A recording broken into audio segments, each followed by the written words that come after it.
ആസിഫ് അലി നായകനായെത്തിയ രേഖാചിത്രം എന്ന സിനിമ കഴിഞ്ഞ ദിവസം കണ്ടു. ശരിക്കും പറഞ്ഞാൽ, ഒറ്റ വാക്കിൽ പറഞ്ഞാൽ ഒന്നും പറയാനില്ല. ഈ അടുത്ത കാലത്തിറങ്ങിയ ഏറ്റവും മികച്ച ചിത്രങ്ങളിൽ ഒന്നായി തന്നെ പരിഗണിക്കേണ്ട ചിത്രമാണ് രേഖാചിത്രം. ശരിക്കും പറഞ്ഞാൽ ആദ്യം മുതൽ അവസാനം വരെ പ്രേക്ഷകരെ എന്താണ് കാണിച്ചിരിക്കുന്നതെന്ന് ഒരിക്കലും പറയാൻ പറ്റില്ല. അത്തരത്തിലുള്ള ഒരു കഥാഗതിയാണ് ചിത്രത്തിന്റെ സ്ക്രിപ്റ്റും, അതോടൊപ്പം തന്നെ അതിന്റെ കഥയും, അതോടുകൂടി ചേർന്ന് നിൽക്കുന്ന ഡയറക്ഷനും സംവിധാന മികവും.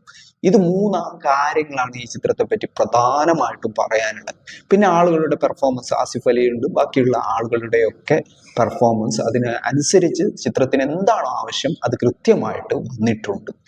ശരിക്കും പറഞ്ഞാൽ ഈ അടുത്ത കാലത്ത് ഞാൻ സിനിമകളുടെ റിവ്യൂ ഒന്നും ചെയ്യാറില്ല. കാരണം സിനിമകൾ കണ്ടാൽ പോലും അതിന്റെ റിവ്യൂ ചെയ്യുന്ന പരിപാടി അങ്ങനെ ചെയ്യാറില്ലാത്തതാണ്. പക്ഷെ ഈ ചിത്രം കണ്ടപ്പോൾ തീർച്ചയായിട്ടും ഇതിനെപ്പറ്റി ചില കാര്യങ്ങൾ പറയണമെന്ന് തോന്നി. ആദ്യമായിട്ട് ഇതിന്റെ ഒരു കഥയെയും അതിനോട് ചേർന്ന് നിൽക്കുന്ന ആ കഥയ്ക്ക് വേണ്ട തിരക്കഥയും സംഭാഷണങ്ങളും എഴുതിയിരിക്കുന്ന ആളുകളെ ഒരു നിലക്കും അവരെ പരാമർശിക്കാതിരിക്കാൻ കഴിയില്ല. അത്രയും മികച്ച ഒരു അടുത്ത കാലത്ത് ഇറങ്ങിയതിൽ വെച്ച് ഒരു ഏറ്റവും മികച്ച ചിത്രങ്ങളിൽ ഒന്നായി തന്നെ വിലയിരുത്തപ്പെടേണ്ടതാണ് ഇതിന്റെ കഥയും തിരക്കഥയും ബാക്കി കാര്യങ്ങളും ഒക്കെ വെച്ചുകൊണ്ട്. അതിന്റെ കൂടെ തന്നെ നിൽക്കുന്നതാണ് ഇതിന്റെ സംവിധാന മികവ് എന്നുള്ളത്.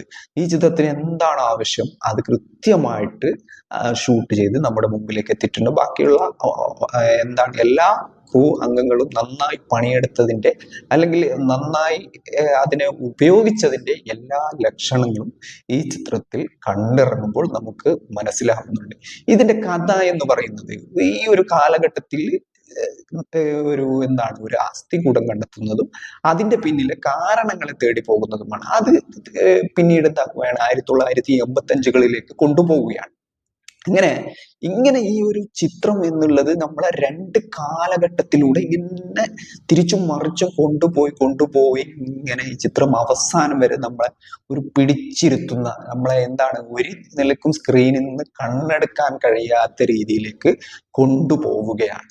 ഇതിൽ അഭിനയിച്ച താരങ്ങളെ പറ്റി പറയുമ്പോൾ പ്രത്യേകിച്ച് പറയാനില്ല. അടുത്ത കാലത്ത് ആസിഫ് അലി ചെയ്യുന്ന സിനിമകൾ എത്രത്തോളം അദ്ദേഹം സൂക്ഷ്മത പുലർത്തുന്നുണ്ട് എന്ന് അദ്ദേഹത്തിന്റെ തെരഞ്ഞെടുപ്പുകൾ ഓരോന്നും വിലയിരുത്തുമ്പോൾ നമുക്ക് മനസ്സിലാവുന്നുണ്ട്. പിന്നെ നായികയായി എത്തിയ അനശ്വര രാജന്റെ ഗംഭീര പെർഫോമൻസ് ആണ്. പിന്നെ ബാക്കിയുള്ള സിദ്ദീഖ്, സായ്കുമാർ, മനോജ് കെ ജൻ, ഇങ്ങനെ തുടങ്ങിയ ഒരുപാട് താരങ്ങൾ, മുൻനിര താരങ്ങളും പുതിയ താരങ്ങളും ഒക്കെ അഭിനയിച്ചിട്ടുണ്ട്. അവരൊക്കെ അവരുടെ റോളുകൾ കൃത്യമായിട്ട് നന്നായിട്ട് ചെയ്തിട്ടുണ്ട് എന്ന് തന്നെയാണ് പറയേണ്ടത്. എസ്പെഷ്യലി ഇതിന്റെ ഒരു കഥ തുടങ്ങുന്നത് ഒരു സിദ്ദീഖിന്റെ ഒരു കഥാപാത്രത്തിൽ നിന്നാണ്. ആ ഒരു 5 മിനിറ്റ്, അല്ലെങ്കിൽ സിദ്ദീഖിന്റെ കഥാപാത്രം അത്രയേ ഉള്ളൂ, 10 മിനിറ്റ്.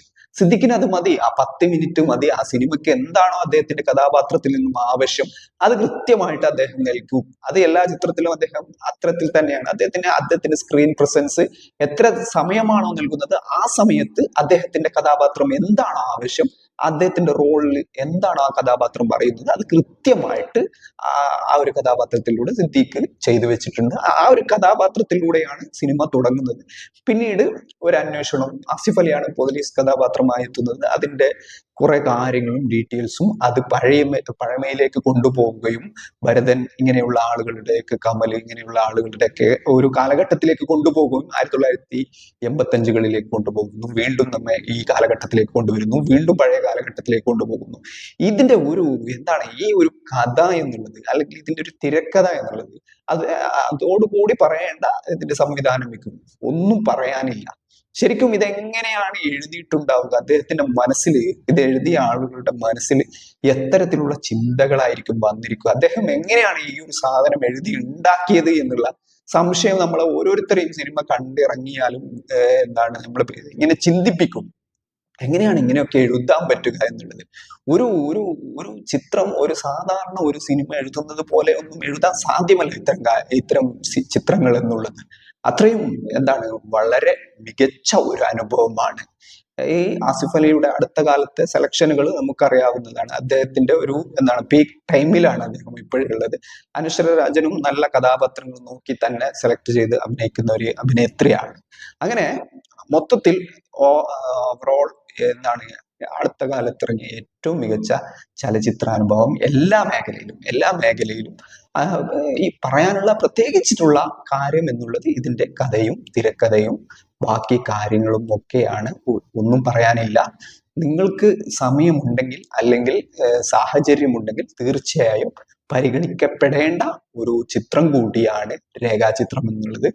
തീർച്ചയായും റെക്കമെൻഡ് ചെയ്യുന്നു. കണ്ടില്ലെങ്കിൽ തീരാ നഷ്ടമാണെന്ന് പറയുകയും ചെയ്യുന്നു.